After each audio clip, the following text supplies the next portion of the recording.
నాకు రాజకీయ జన్మనిచ్చిన జిల్లా చిత్తూరు జిల్లా అని మాజీ ముఖ్యమంత్రి నారా చంద్రబాబు నాయుడు అన్నారు. శనివారం సాయంత్రం 4:30 మురుకంబట్టు జంక్షన్ వద్ద బహిరంగ సభలో ఆయన పాల్గొన్నారు. ఒక్క ఛాన్స్ అంటూ జగన్ రాష్ట్రాన్ని అప్పులో పాలు చేశారని అన్నారు. గత 40 సంవత్సరాలుగా చిత్తూరు జిల్లా వాసులు తనను ఆదరిస్తున్నారని, అందుకే తిరుపతిలో ఎలక్ట్రానిక్ హబ్ ఏర్పాటు చేస్తామని చెప్పారు. రాబోయే రోజుల్లో చిత్తూరు అభివృద్ధికి అన్ని విధాలుగా సహకరిస్తామని అన్నారు. తుఫానుగా మారిన ఫ్యాన్ గాలిని బంగాళాఖాతంలో తొక్కుతానని అన్నారు.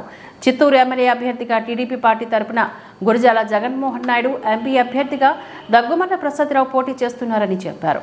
13వ తేదీ జరిగే ఎన్నికల్లో ప్రజలు మంచి తీర్పు ఇవ్వాలని కోరారు. ఈ బహిరంగ సభలో చిత్తూరు ఎమ్మెల్యే అభ్యర్థి గురజాల జగన్మోహన్, ఎంపీ అభ్యర్థి దగ్గుమల్ల ప్రసాదరావు, సిఆర్ రాజన్, మాజీ ఎమ్మెల్సీ దొరబాబు, కటారి హేమలత, ఆరణి శ్రీనివాసులు, కాజూరి బాలాజీ, టీడీపీ నాయకులు, కార్యకర్తలు భారీ ఎత్తున జనం పాల్గొన్నారు.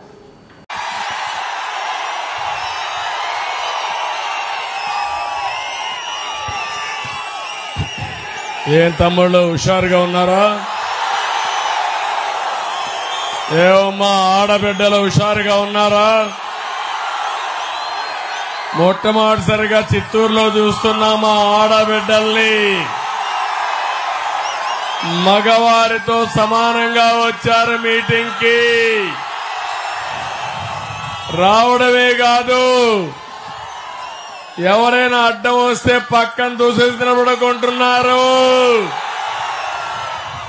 ఇది ప్రారంభం మాత్రం. భవిష్యత్తులో మా ఆడబిడ్డలను అన్ని రంగాలలో పైకి తీసుకొచ్చే బాధ్యత నాదని మీ అందరికీ హామీ ఇస్తున్నా. ఇక్కడ మీరు మాజీ మేయర్ హేమలత గారు, జిల్లా ప్రజా పరిషత్ చైర్మన్, మాజీ చైర్మన్ చంద్రప్రకాష్ గారు, గౌరవనీయులు త్యాగరాజు గారు, బాలాజీ గారు, డికే శ్రీనివాస్, ఆదికేశ్వర నాయుడు గారు అబ్బాయి శ్రీనివాస్ గారు కూడా ఇక్కడే ఉన్నారు. వారికి కూడా స్వాగతం పలుకుతున్నా. జిల్లా తెలుగుదేశం పార్టీ అధ్యక్షుడు రాజన్ గారు, నేను అనుకున్నాను రాజన్ గారికి ఈసారి తప్పకుండా సీట్ ఇవ్వాలని. కొన్ని కారణాల వల్ల ఇవ్వలేకపోయా.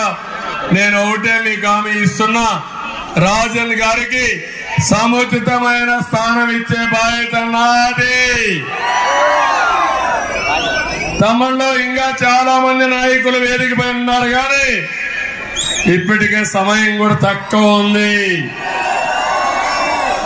నేనందరినీ మిమ్మల్ని ఒకటే అడుగుతున్నా, ఈరోజు చివరి దశకు వచ్చాం.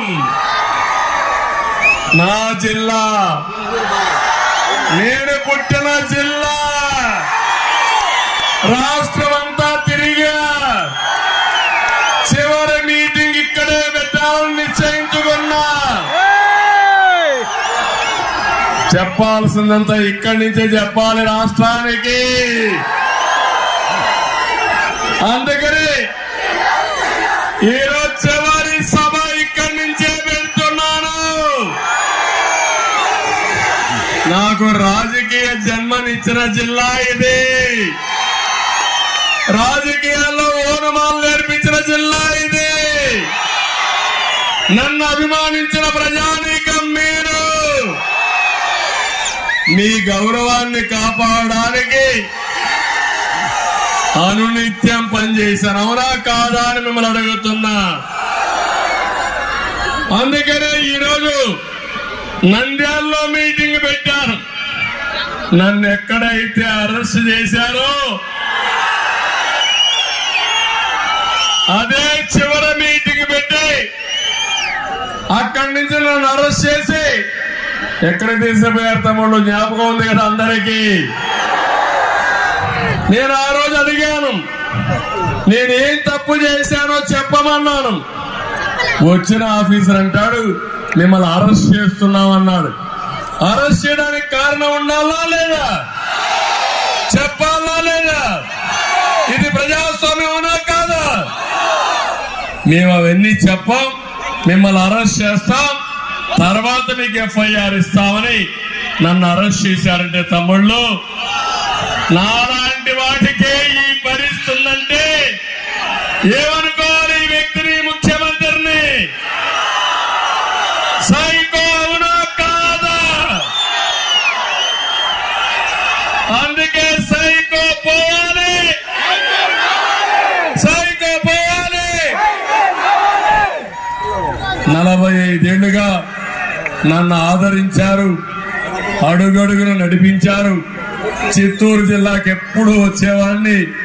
మంత్రిగా వచ్చా, ముఖ్యమంత్రిగా వచ్చా, ఎమ్మెల్యేగా వచ్చా, మామూలు వ్యక్తిగా వచ్చా. ఎవరిని చూసినా గుర్తుపట్టే అవకాశం నాకుంది. ఎందుకంటే ఇక్కడే పుట్టి పెరిగాను. నన్ను ఎంతో అభిమానించారు మీరందరూ, అవునా కాదా? అందుకే మీ రుణం